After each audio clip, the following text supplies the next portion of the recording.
get started. And we'll get going with Ken Wiebe from Sportsnet. Go ahead, Weber. Thanks, Greg. Good morning, Mark. What was your reaction to the suspension? I think, first and foremost, before we talk about anything, I think, the number one thing is, Jake Evans' health. I reached out to a couple of their guys, and here he's doing well. He didn't have to go to the hospital, which is good, and good news. And first and foremost is his health and how he's doing. And I pray for a quick and speedy recovery for him, and that he's okay. Go back to Ken Wiebe for a follow-up. Go ahead, Weber. What can you tell us about your perspective of how the play unfolded? Yeah, I think, my intention on that play is to try to negate a goal. There's no intent, there's no malice there. I don't go in with the frame of mind of injuring a hockey player. My record precedes itself. I think I haven't had one charging penalty in 600 games. My thought process there is to cut him off at that post. Obviously when he gets to behind the net, I don't know if he's going to cut back. So I stop moving my feet, in case he does a cut back behind the net, and I can reroute and go to the other side and cut him off at the other post. He might shallow out into the corner, and then I have to gear down and try to angle him off into the corner.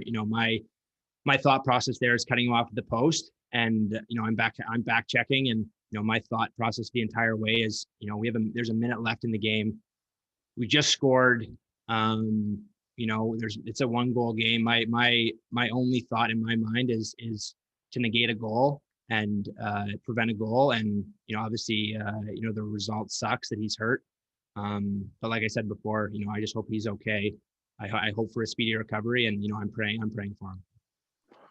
We'll go next to Kelly Moore from 680 CJOB. Go ahead, Kelly. Thank you, Gregor. Good morning, Mark. Right after the play, you had this incredulous look on your face, and even the camera caught you, in the breezeway getting down towards the dressing room. And I don't know what your emotions are, so maybe you could explain there, because it almost looks like you're trying to process everything that happened when you're making your way to the dressing room. Yeah, I'm more shocked than anything. I didn't think it was a bad hit, because my intentions are to try to negate a goal. I'm coming back to try to cut him off at that post, and I don't vault myself at him. I don't leave my feet. I try to keep my elbow in. I don't extend. I don't vault. I don't go upwards. I try to stay nice and compact. I'm trying to negate a goal. I'm trying to give our team a chance to win. I've played, I've probably been in, 36 on 5 situations this season, to try to score a goal. My entire life has been about scoring goals, and, I've never injured someone in my entire career. So for that result to happen, hurts me, because, I have tremendous respect for this league. I have tremendous respect for the players in this league, and for my teammates and our opposing teammates. And, the biggest thing that that sucks about it is the result. And, it's one of those things that you have to learn from. And, I just have to know that there's a plan for everything. We'll go next to Paul Friesen from the Winnipeg Sun. Go ahead, Paul. Thanks, Gregor. Hey, Mark, agree you did those things. You made yourself compact, and that is very out of character for you, charging penalty. But if you do look at the play, it looks like right near the end, you stop reaching as if you're not going to poke check and try to stop the goal. And it looks like you then kind of just prepare for a big hit. Is that accurate to say? Not at all. I'm not preparing for a hit. I'm preparing for contact, because he's right there. He's trying to get to that post, and I'm trying to get to that post. So that is completely incorrect, Paul.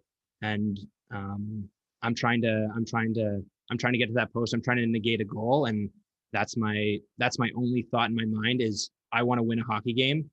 I want to negate a goal and give our team a chance to go back to the other end and score a goal and tie the game and bring it to overtime.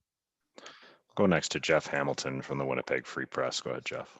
Thanks, Gregor. Hi, Mark. A lot of talk about your behavior leading up to the hit. You know, a lot of people look at you as as you mentioned, you're all about scoring goals, you're all about offense. But it looked like whether it was your back and forth with Nick Suzuki, there was a moment there with Ben Sherrod on the ice. It just looked uncharacteristic, Mark Scheifele. So I'm curious what you felt your mood was throughout the game prior to delivering that hit.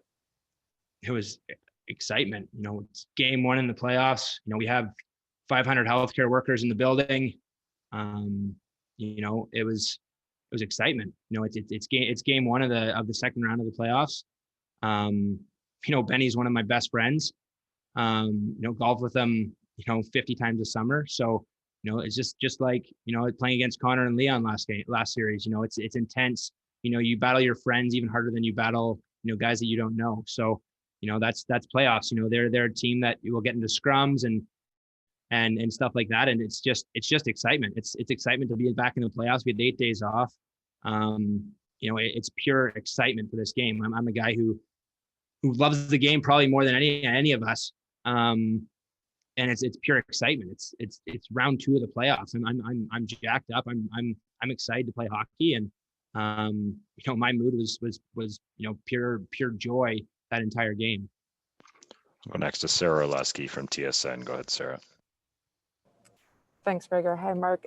Just wondering, going back to Ken's original question of what your reaction was when you were informed it would be 4 games. Yeah, I think it was pretty excessive. I wasn't expecting that. I was pretty shocked. But that's their decision. I think, another point I want to make is, I can accept the punishment. I can accept the accountability. That's what you sign up for, being in the NHL. But, the hate that my family has gotten, the bullying that they've gotten is completely unacceptable. Online phone calls, it's pretty gross to see. My parents are the salt of the earth, and for my parents to get hate like that and my brother and sister, it's awful. And I can handle it. I'm a grown man. I've accepted that, and I can be held accountable for that. But for my family to get that, it hurts me a lot. We'll go next to Sean Reynolds from Sportsnet. Go ahead, Sean. Hey, Mark. Clearly, it's an emotional situation, especially when it comes to those emotions directed towards you and your family. After the game, Brendan Gallagher spoke with Scott Oak. He said you guys know each other really well, and he'd said multiple times, that he felt that better than that and what you did in the game. I mean, it was clear that the Canadians were really upset, more than you would typically see a team on the ice. What are the emotions you go through when you hear someone that with that opinion about you and see kind of the anger that was directed towards you in that moment? Yeah, I had a good conversation with Gally. He's a close friend of mine. He knows the person I am. He's a guy that I have tremendous respect for. And we had a great conversation, and what was said is going to stay between us. But obviously to hear that, I know a lot of guys in their team, whether it's playing in things, I think a lot of the league knows the person I am and knows knows my heart.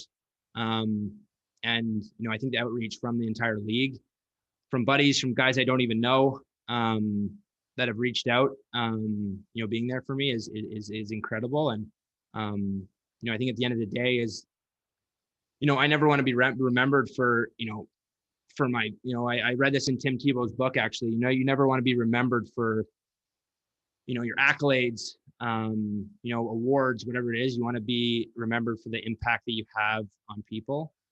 And that's what I've always prided myself on. That's what my parents have always prided myself on. And I know the guys on their team know who I am. They know the person I am, and they know my intent. And for Gally to say those words, especially in the media, and even more importantly to me, means a tremendous amount. And, I'm very thankful that, there are such great guys in this hockey world that, will reach out and know the person you are. And that means a lot to me. And, just like I said before, I pride myself on being someone that respects the game and respects, every single guy on the ice. And, I hope people continue to think that of me. We'll go next to Scott Billick from the Sun. Go ahead, Scott. Thanks, Gregor, and hey, Mark. You touched briefly on the hate that your parents have been getting. I had heard that some phone calls have been made. There was also some other claims online about substance abuse and stuff like that. Are you gonna? I mean, we live in a day and age with how the internet is. It's anonymous and that. Are you surprised at all that these things are happening? I think I could care less of people saying things about me. I'm a big boy. I can handle it. I signed up for this. That's what you put yourself in this situation for. The media scrutiny, whatever that is, I can handle that. But to put my parents, my brother and sister, my loved ones through that is completely unacceptable. And in a society where you can hide behind your keyboard, you can hide behind that. That is the problem. I can handle it. I can handle the criticism. I got suspended 4 games. I got held accountable. But there's no right to go after my parents, to go after my loved ones. That's completely unacceptable. But that's our society nowadays. It's bad to say, but that's our society. And like I said, I can handle it.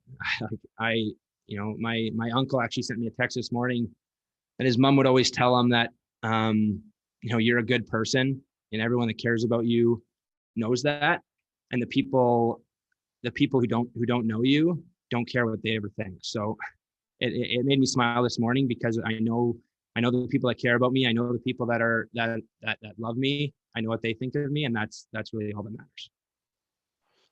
Just a few more from Mark. We'll go next to Ted Wyman from the Sun. Go ahead, Ted. Thank you, Gregor. Mark, you clearly did not agree with the 4-game suspension. Do you have an option to appeal, and will you do that? Yeah, I have the option to. I'm not going to. I don't want to be a distraction to this team. It's game 2 of the playoffs tonight. It's, I'm going to accept the punishment, and, it really wouldn't have done anything anyway. The way that the rules kind of work with, suspension under 6 games. So, don't have much faith in that, but, I don't want to be a distraction anymore. This has lingered on long enough. It's game 2 of the playoffs. The stakes are so high at this point. I just want to be there cheering on my teammates. It's a big game tonight. It's, from this point on, it's all about the Winnipeg Jets. It's not about me. It's not about anything like that. It's about the Winnipeg Jets and the guys in that room that are going to be battling for our team. And that's about it. I'll go next to Greg Wyshynski from ESPN. Go ahead, Greg. Thanks a lot. Hey, Mark, thanks for taking the time on this. I just wanted to clarify. So you initially didn't think that it was a bad hit, and your coach has called it clean. And I was wondering, do you feel that the length of the suspension, which is considerable, I mean, it's 4 playoff games, was more for the result than the incident itself? Yeah, I like I said before, the result is what sucks. Having a guy hurt is what no one wants in this league. No one wants in this world. No one ever, wants to see anyone hurt or injured. And, obviously the league made it their decision. I don't agree with it. That's my opinion. That's, what was going through my mind. No one knows what was going through my mind except for myself. And I tried to portray that to the league. My I keep on going back to my record. I think I had 12 penalty minutes this year. I've had 1 boarding penalty in my entire 600 game career. I haven't had a charging penalty. I don't think I have more than freaking 20 hits a year. So my intention is is not to injure, not to make a hit. It's to prevent a goal. That's what my entire life is. That's my job is to keep pucks out of the net and score. And that's why I'm out there on 6-on-5, is to prevent a goal and go back the other way and score. And so, yeah, I think it's excessive. But what can you do? NHL has their own, their own opinion. Final question is Jean-Francois Chaumont from the Journal de Montréal. Go ahead, JF. Hi, Mark. You're a big piece of the Winnipeg Jets. Is there any concern that your suspension will be tough to handle for the team, or you think that you have enough depth to survive against Montreal without you? Yeah, we have tons of depth on our team. We have so many guys, on this team that can step up. We have tremendous character. We have tremendous, tremendous everything on this team. It's a pretty special team, and I have full faith in my team that I'll be able to play a game again this year. So, I'll be cheering loud and proud tonight. I'll be cheering every single night. And obviously just want to play a game again this year. Thank you very